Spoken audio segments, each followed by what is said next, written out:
Thank you very much. It's an honor to have King Abdullah with us. He's been a friend of mine for a long time, actually, long before even my first term.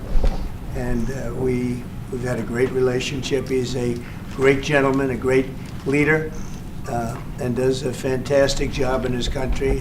His son, we're lucky enough to have his handsome son with us today, so it's good to see you again. We've had some quick discussions just now, and we're going to have some longer discussions after this. And the relationship with Jordan has been very strong, has been with me, and it really has been with the country. But I think I've been closer than other presidents to Jordan and what Jordan represents. And it's an honor to have you and your son with us today. And if you'd like to say a few words, and thank you very much. Mr. President, thank you very much for having us, and so short after your inauguration, I think just as a testament to what you said is a special relationship between our two countries and the personal relationship of friendship and trust between the two of us. Mr. President, I truly believe that with all the challenges that we have in the Middle East, that I finally see somebody that can take us across the finish line to bring stability, peace, and prosperity to all of us in the region. And it is, I think, our collective responsibility in the Middle East to continue to work with you, to support you, to achieve those lofty goals. So I'm very delighted to be here, and as you said, sir, we've got some very interesting discussions ahead of us. Very good, very good. Thank you very much. Mr. President, many people in the region, especially Jordan, are worried about the annexation of the West Bank. Will you give His Majesty the King guarantee that you won't allow Israel to annex the West Bank? And how are you going to? I think that's going to work out very well. That's not really what we're talking about today. I think that's something that's going to work out automatically, and it's in good shape. And we discuss it, and other people have discussed it with us and with me. That's going to work out. West Bank is going to work out very well. Mr. President, why should the King take in the Palestinian people? He's made clear he doesn't want to. Well, I don't know, but he may have just something to say, because we discussed just briefly. I think maybe you want to say it now, or? Well, Mr. President, I think we have to keep in mind that there is a plan from Egypt and the Arab countries. We're being invited by Mohammed bin Salman to discussions in Riyadh. I think the point is how do we make this work in a way that is good for everybody? Right. Obviously, we have to look at the best interests of the United States, of the people in the region, especially to my people of Jordan. And we're going to have some interesting discussions today. I think one of the things that we can do right away is take 2,000 children that are either cancer children or in very ill state to Jordan as quickly as possible, and then wait for, I think, the Egyptians to present their plan on how we can work with the president to work on Gaza challenges. So I want to tell you that, excuse me, wait, just please. I didn't know that, what you just said, 2,000 children with cancer or other problems, and that's really a beautiful gesture. That's really good, and we appreciate it. And we'll be working on the rest with Egypt. I think you're going to see some great progress. I think with Jordan, you're going to see some great progress. Three of us, and we'll have some others helping, and we're going to have some others at a very high level helping, and the whole thing will come. It's not a complex thing to do. And with the United States being in control of that piece of land, a fairly large piece of land, you're going to have stability in the Middle East for the first time. And the Palestinians, or the people that live now in Gaza, will be living beautifully in another location. They're going to be living safely. They're not going to be killed, murdered, and having to leave every 10 years, because I've been watching this for so many years. It's nothing but trouble. Everyone's being killed. They're being robbed. It's like living in hell. And they're going to end up having a great home, great families that don't have to get mugged and killed and beaten up and harassed by Hamas and everybody else. And I know we'll be able to work something. And what you just said about the 2,000 is fantastic. It's so beautiful. It's music to my ears. But we're going to be able to work something, and I know we'll be able to work something also with I believe, not 100%, but 99%, we're going to work out something with Egypt. But Mr. President, during your election campaign, Mr. President, how is the U.S. going to own Gaza? Your White House has made clear taxpayer dollars won't be used for this. So no, what money are you going to use to buy Gaza? We're not going to buy anything. We're going to have it, and we're going to keep it, and we're going to make sure that there's going to be peace and there's not going to be any problem, and nobody's going to question it. And we're going to run it very properly, and eventually we'll have economic development at a very large scale, maybe the largest scale on that site. And we'll have lots of good things built there, including hotels and office buildings and housing and other things. And we'll make that site into what it should be. And the people from Gaza who wouldn't be able to be there for years, because you're talking about just to get it and prepare it and to take care of all of the problems that currently it has, as you know, tunnels, and people are in those tunnels, and you have some good people and some bad people, and you may have hostages right now. You know, you have the hostages possibly there. They don't know where they are. And you know, I have a Saturday deadline, and I don't think they're going to make the deadline personally. I think they want to play tough guy, but we'll see how tough they are. But it's going to be a wonderful thing. It's going to be wonderful for the Middle East. I think it'll turn the Middle East. I think you're going to have peace in the Middle East. You're going to eventually have peace in the Middle East. Couldn't this deadline risk undermining the talks that you're having with the king today, and risk the kind of wider peace that you're trying to? Because we're not talking about a big situation. We're talking about something that can go very quickly. We're talking about it's going to go quickly. It's not going to take a long time, okay? That's not going to take a long time. You know bullies? You know what a bully is, right? You know the bully, I've always, and I found it throughout my life, a bully is the weakest person. And they're bullies. Hamas is bullies. The weakest people are bullies. You know that, right? All right, go ahead. Mr. President, you were saying that Palestinians will live somewhere else safe. Where exactly do you want them to live? Well, it's not where I want them to live. It's going to be where we ultimately choose as a group.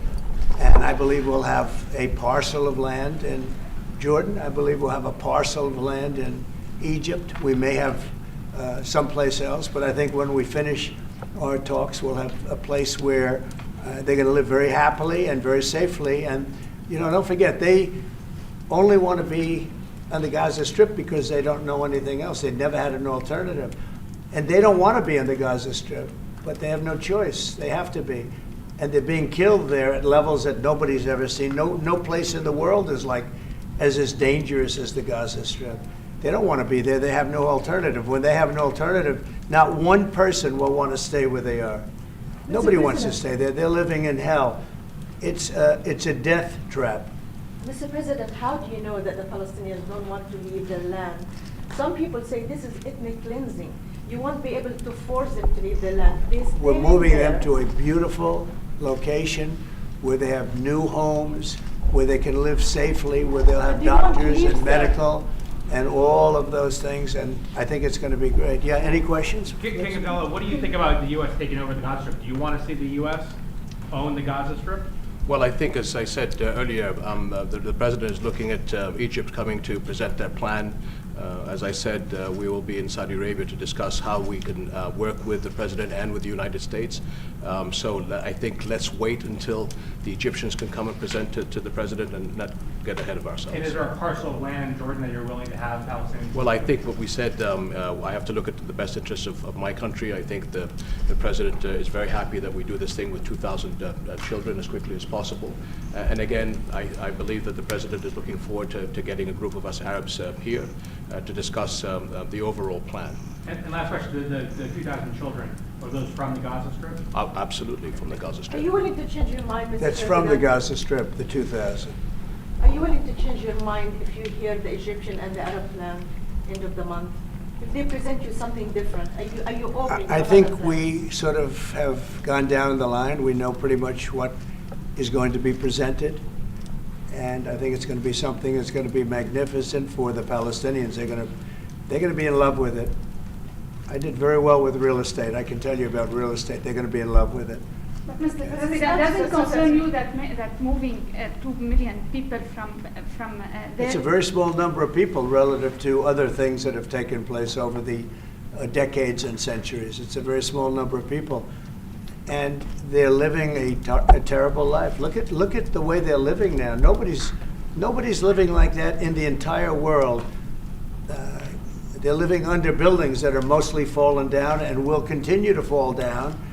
And they're living under. People are being killed every day. The conditions are horrible. There are no conditions anywhere in the world that are worse than the Gaza Strip right now. But don't you But have Mr. concern President, that you you can said all destabilize hell- Jordan and You said all Egypt? hell will break out if all the hostages are not released on Saturday. What did you mean by that? And are you encouraging Netanyahu to walk away from this deal? Have you talked about this with him? So directly? I've looked at at the condition of people coming out of the hostage situation, and it's horrible.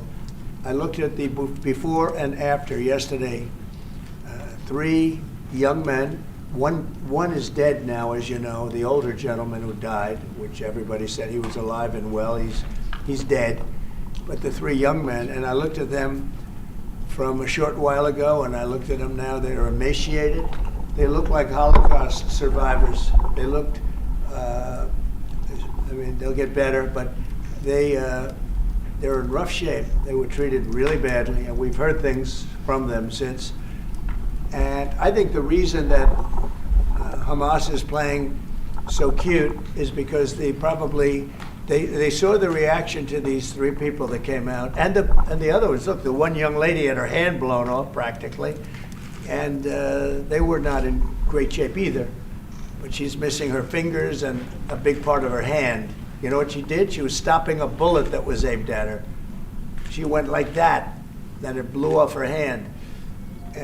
Now, I think I think they want time, because I think the people that they have living are in such bad shape, because they're sending the most healthy people out, because they don't want to send the least healthy people out.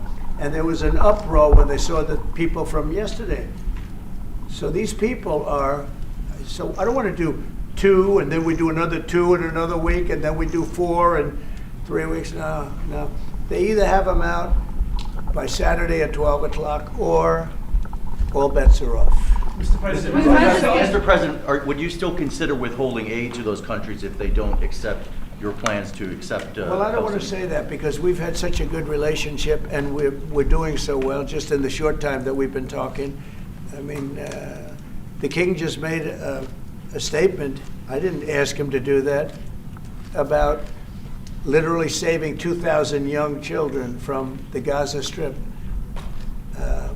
We didn't know about that. You didn't know about that. Nobody did, except for the king and his son. I assume you told your son, right?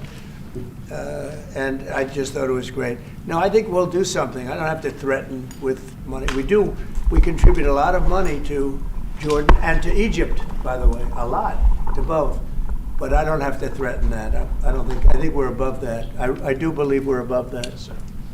Would you consider other countries, not Jordan and Egypt? There was talks about Indonesia, Albania, other places. Yeah, sure, we would. And we have other countries that want to get involved. We have a lot of people that want to get involved. There's a great sense of wanting to help the Palestinians. There's a lot of good countries out there, people that rule those countries with big hearts, and this gentleman is at the top of the list. But if they don't want to leave, how are you going to force them, Mr. President? Oh, they're going to be great. They're going to be very happy. Can you Your give us a Majesty, second, Your Mr. Majesty, President? should we May I- expect that the may I- Jordanian response will be part of a coordinated Arab response? The response will be from a multitude of countries, Arab, international. I know the Europeans want to step in.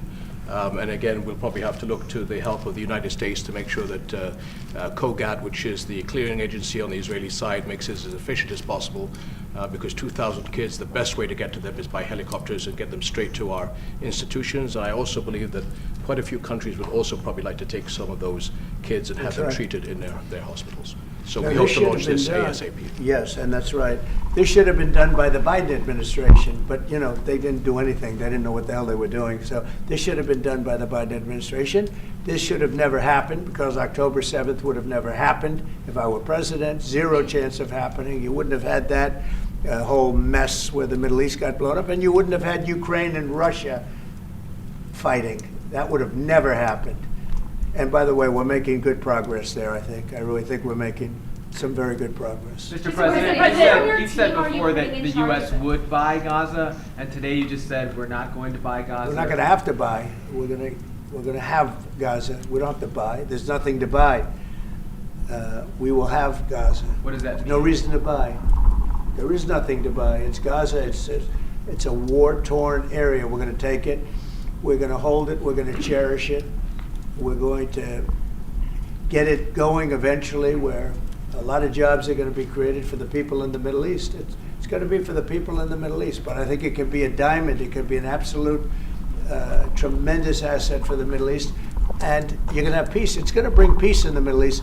Gaza, the way it is right now, every 10 years you're going to have the same thing happening. I've watched it so long, all the death and destruction of Gaza. The civilization's been wiped out in Gaza. No, it's going to be a tremendous thing. It's fronting on the sea.